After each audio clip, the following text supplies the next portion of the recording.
नमस्कार, मेरा नाम है सोनल और आप देख रहे हैं NH24/7 डिजिटल। छत्तीसगढ़ विधानसभा में वित्त मंत्री ओपी चौधरी ने राज्य का 25वां बजट पेश किया है। इस बजट में जहां सरकार ने नए विकास के दावे किए हैं, वहीं विपक्ष ने इस पर तीखी प्रतिक्रिया दी है। पूर्व मुख्यमंत्री भूपेश बघेल ने बजट को शब्दजाल बताते हुए इसे छत्तीसगढ़ की दुर्गति का बजट कहा। कांग्रेस के नेताओं ने इसे कोरी कल्पना का बजट बताया, जबकि भाजपा सरकार ने इसे राज्य के विकास के लिए अहम कदम बताया। तो क्या है इस बजट में राज्य की असली समस्याओं का हल, या फिर ये केवल एक राजनीति का खेल है? जानते हैं इस वीडियो में। वित्त मंत्री ओपी चौधरी ने छत्तीसगढ़ का बजट पेश करते हुए राज्य की आर्थिक स्थिति को सुदृढ़ करने और विकास को गति देने की बात कही। इस बजट में मेट्रो सेवा, खाद्य पार्क और रायपुर में national institute of fashion technology की स्थापना जैसी योजनाओं का उल्लेख किया गया है। हालांकि इन योजनाओं के बीच विपक्ष ने इस बजट पर अपनी कड़ी प्रतिक्रिया दी है। पूर्व मुख्यमंत्री भूपेश बघेल ने इस बजट को पूरी तरह से शब्दजाल करार दिया है। उन्होंने सोशल मीडिया पर पोस्ट करते हुए पूछा है कि क्या ये बजट भाषण था या गणतंत्र दिवस का भाषण था,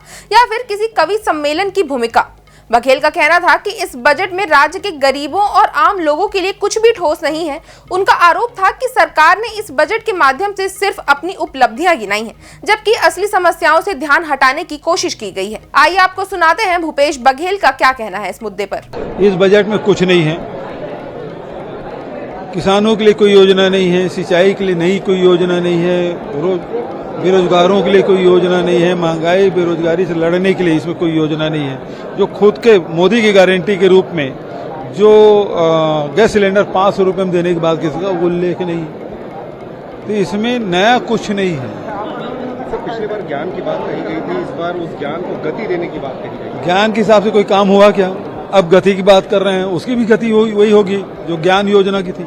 वहीं कांग्रेस के प्रदेश अध्यक्ष दीपक बैज ने इसे कोरी कल्पना का बजट बताया। उनका कहना था कि इस बजट से आम जनता की आर्थिक स्थिति में कोई सुधार नहीं होगा। उन्होंने ये भी आरोप लगाया कि ये बजट गरीबों को और गरीब बनाने का काम करेगा। वहीं इस मुद्दे पर पूर्व मंत्री अमरजीत भगत ने भी अपनी प्रतिक्रिया दी है। उन्होंने इसे ऊंचा दुकान फीका पकवान कहा, जो जमीन से दूर और हकीकत से परे है।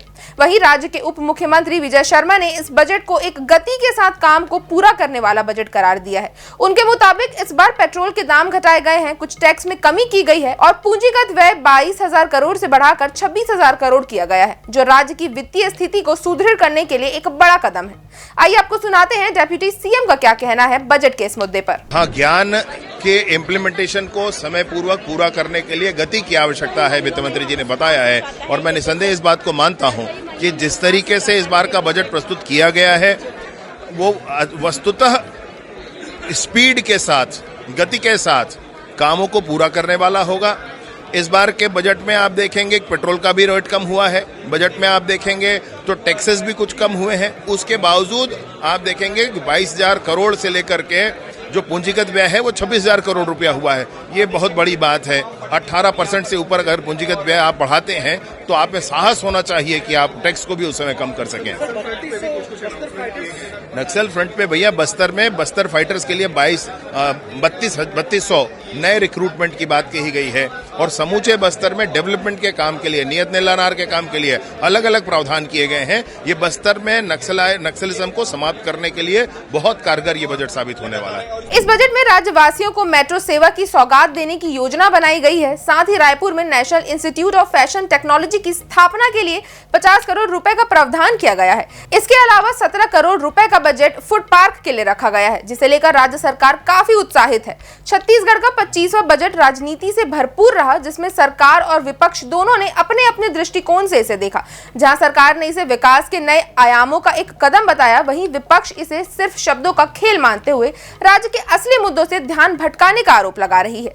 वित्त मंत्री ओपी चौधरी ने इस बजट को राज्य की आर्थिक स्थिति को सुधारने और विकास को तेजी से आगे बढ़ाने के लिए महत्वपूर्ण बताया है। मेट्रो सेवा, फूड पार्क और फैशन टेक्नोलॉजी इंस्टीट्यूट जैसी योजनाएं इसे एक बड़ी दिशा में कदम मानने का कारण बन सकती हैं। लेकिन विपक्ष का कहना है कि ये बजट केवल कागजों पर सजा हुआ है और आम लोगों की समस्याओं का समाधान नहीं करता। इस बजट पर आपकी क्या राय है, हमें कमेंट करके जरूर बताएं। अगर आपको ये वीडियो अच्छी लगी हो तो इसे लाइक करें और चैनल को सब्सक्राइब करना ना भूलें।